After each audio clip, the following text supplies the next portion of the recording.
Sir काफ़ी time से मेरे मन में एक सवाल चल रहा था जो मैं आपसे पूछना चाह रहा था कि काफ़ी सारे स्टूडेंट्स जॉब के लिए अप्लाई करते हैं लेकिन कंपनी से उनको कोई कॉल नहीं आती, जबकि कुछ स्टूडेंट्स को बहुत जल्दी कॉल आ जाती है। तो इसका क्या रीज़न है, इसके बारे में कुछ बताइए।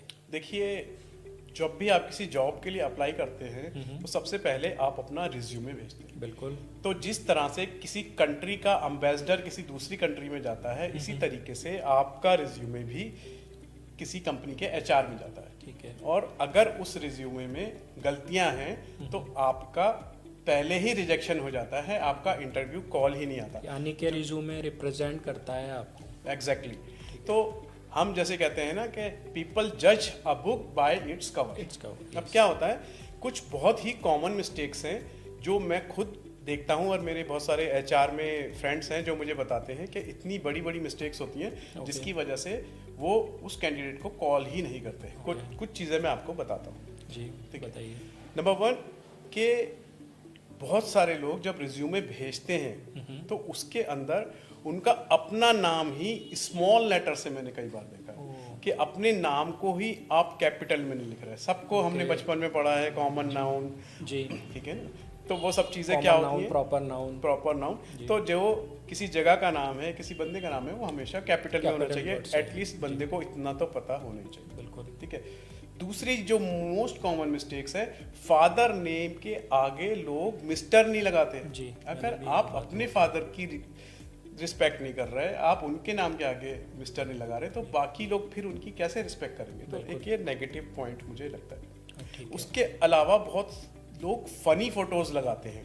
मैंने देखा है कुछ लोगों को, क्योंकि इंडिया में तो हम जनरली कोट पैंट शादी में जाते हैं तभी पहनते हैं, तो मैंने कुछ लोगों को देखा हाथ में प्लेट है और रिज्यूमे में वो फोटो लगा हुआ है खाना खाते हुए।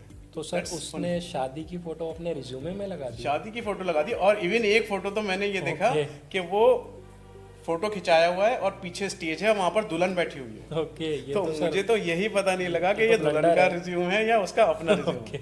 तो इस तरह के फनी फोटोज ना लगाएं। एक मैंने फोटो देखा, एक बंदा बाइक पर बैठा हुआ है और वो आपने अप्लाई किया है। तो it is a resume for designing, not for bike riding. भाई, आपको इतना कॉमन सेंस होना चाहिए कि फोटो कैसा लगाना है। अच्छा सर, मैंने एक चीज़ और नोट की, बहुत सारे लोग अनप्रोफेशनल ईमेल आईडीज यूज अरे करते हैं। ईमेल, उसमें तो मैं आपको क्या बताऊं एक जो भी कोई नई मूवी आती है, सारी जो ईमेल आईडीज होती है वो सारी उस मूवी के नाम से आती है। अभी एक रिज्यूम मेरे पास आया, आकिब भाई MBBS। ओके। अब वो उसमें MBBS लिखा हुआ है। उनसे पूछा भाई ये क्या है, मैंने सर वो मूवी आई थी तो मैंने अपने नाम के आगे लगा दिया। अरे ये क्या बात हुई। सर मैंने नोट किया सचिन don@gmail.com। हाँ, डॉन 3 डॉन 2 सारे लोग इसी तरह के मूवीज के नाम से अजीब अजीब नाम से ईमेल आईडीज बनाए रखी है और उनको यही नहीं पता कि कंपनी में उनका रिज्यूमे जा रहा है। तो बहुत ज़्यादा फनी ये लोग इस तरह की चीज़ें करते हैं, उसको ध्यान रखना चाहिए। इसके अलावा फॉर्मेट मैंने देखा, मेरे पास ईमेल पर एक रिज्यूमे आया, मैं उसको खोल रहा हूँ, वो खुल नहीं रहा। अब मैंने सोचा कि क्यों नहीं खुल रहा, मैंने उसका जब फॉर्मेट चेक किया तो CDR फाइल थी। वो CDR मीन्स कोरल ड्रॉ में आपने रिज्यूमे बना रखा है। वो HR, कौन सा HR डिपार्टमेंट में कोरल ड्रॉ होता है जो आपकी फाइल खोलेंगे, तो लोगों को उसके बारे में भी बहुत नहीं पता। बस जिस सॉफ्टवेयर में बना दिया। जनरली आप PDF भेज दीजिए या वर्ड फाइल, जनरली PDF ही भेजते हैं। तो एटलीस्ट आप जो है किसी ऐसी ईमेल आईडी, ऐसी पर्टिकुलर फॉर्मेट में भेजिए जो कि सुटेबल हो, जो सुटेबल होता है। तो इस HR तरह के लिए भी जी, इस तरह की बहुत सारे अजीब अजीब से स्पेलिंग मिस्टेक्स मैंने देखे हैं। बहुत अजीब मिस्टेक्स होती हैं। रिज्यूमे के नेमिंग कन्वेंशन बहुत ज़्यादा लॉन्ग कर देते हैं लोग, बहुत पढ़ पाना। हाँ, रिज्यूम का नाम है ब्लू डीप फेक टेम्पलेट 1, ये रिज्यूम का नाम है। एटलीस्ट आप अपने नाम से उसकी फाइल बनाइए। या कुछ अजीब अजीब से नाम होते हैं, मिस्टर डॉन 1। तो ये बहुत से अजीब, रिज्यूम का नेमिंग ठीक होना चाहिए, उसका फॉर्मेट ठीक होना चाहिए। ठीक है, उसका किस एक्सटेंशन की फाइल है जहाँ आपने बनाया है वो ठीक होना चाहिए। उसके अलावा जैसे जनरली मैं देखता हूँ जो जगहों के नाम है, इवन सॉफ्टवेयर्स के नाम, उसमें लिखा है फोटोशॉप P स्मॉल है, इलस्ट्रेटर का I कैपिटल कर दिया। तो भाई फोटोशॉप ने क्या कसूर किया कि आपने उसका P स्मॉल कर दिया। तो छोटी छोटी मिस्टेक्स है। 4 सॉफ्टवेयर्स के नाम लिखे हैं, 2 स्मॉल से 2 कैपिटल से। और बहुत से लोग हॉबीज़ में भी कुछ ऐसी चीज़ें मेंशन कर देते हैं जो चीज़ें वो रियल लाइफ में नहीं करते। बट आई थिंक मुझे ऐसा लगता है कि वो ये हॉबीज़ इसलिए डालते हैं कि उनके रिज्यूमे पे इसका कोई इम्पैक्ट बढ़े या कंपनी को लगे कि ये मैंने रिज्यूम्स में देखा, ये लोग ये जानते हैं। उसमें एक डिजाइनिंग के लिए मेरे पास आया कि applied for the post of type setting, उसमें टाइप सेटिंग का कोई सॉफ्टवेयर ही नहीं लिखा हुआ।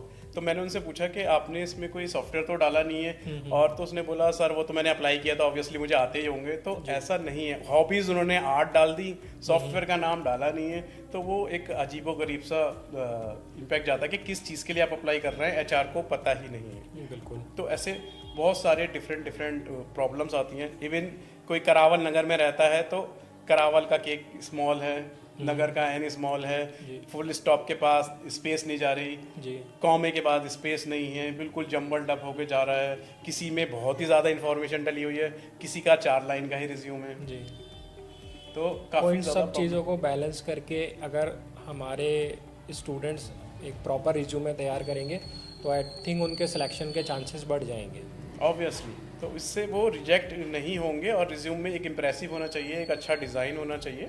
तो इन सब लोगों को ध्यान रखना है। कॉल ज़रूर आएगी अगर आपका रिज्यूमे रेलिवेंट होगा और उसमें कंप्लीट इन्फॉर्मेशन होगी। इवन लोग जो है ईमेल आईडी गलत डाल देते हैं, और लोग एचआर वाले उनको ट्राई करते रहते हैं, उनके पास मिस्टेक्स इन्फॉर्मेशन नहीं पहुंच पाती। या इवन मेरे पास काफ़ी रिज्यूम्स ऐसे हैं जिसमें 9 डिजिट का मोबाइल नंबर है, तो आप उसमें आपका फ़ोन ही नहीं लगेगा, तो फिर उसमें एचआर का या किसी कंपनी का कसूर नहीं है ना, उसमें तो फिर आपका ही कसूर है।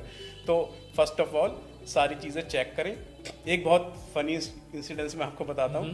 मेरे पास एक रिज्यूम आया जी, बंदे का नाम Abdullah, father's name mister Kishan Lal. Okay. मैंने बोला भाई ये क्या है, मैंने फ़ोन किया उनको, तो बोले वो सर कैफ़े में बनाया था ना, तो मैंने ध्यान नहीं दिया, उसने ही एडिट कर दिया, ऊपर एडिट कर दिया, नीचे नहीं किया। वो वहीं तो से copy इवन कर यू लिया। Should check.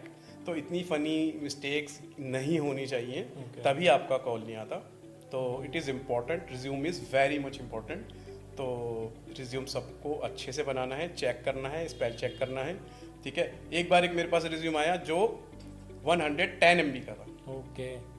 तो उसमें हाई रेज फोटो इतना लगा दिया कि वो उसका फाइल साइज ही इतना हैवी होगा। सॉरी अपलोड और डाउनलोड नहीं हो पाई। जी, तो इन सब चीज़ों का ध्यान रखना है, और ये वीडियो उस फ्रेंड को ज़रूर भेजें जिसका आपने रिज्यूम इस टाइप का देखा बिल्कुल हो। सर। मैं अपने व्यूअर से यही बोलना चाहूँगा कि अगर आप इस वीडियोस को देख रहे हैं तो सर के बताए हुए इन सारे पॉइंट्स पर ज़रूर ध्यान दें, और अगर आप इन पॉइंट्स पर ध्यान देते हैं तो आपका सिलेक्शन ज़रूर होगा, एक अच्छी कंपनी में आपको ज़रूर जॉब मिलेगी।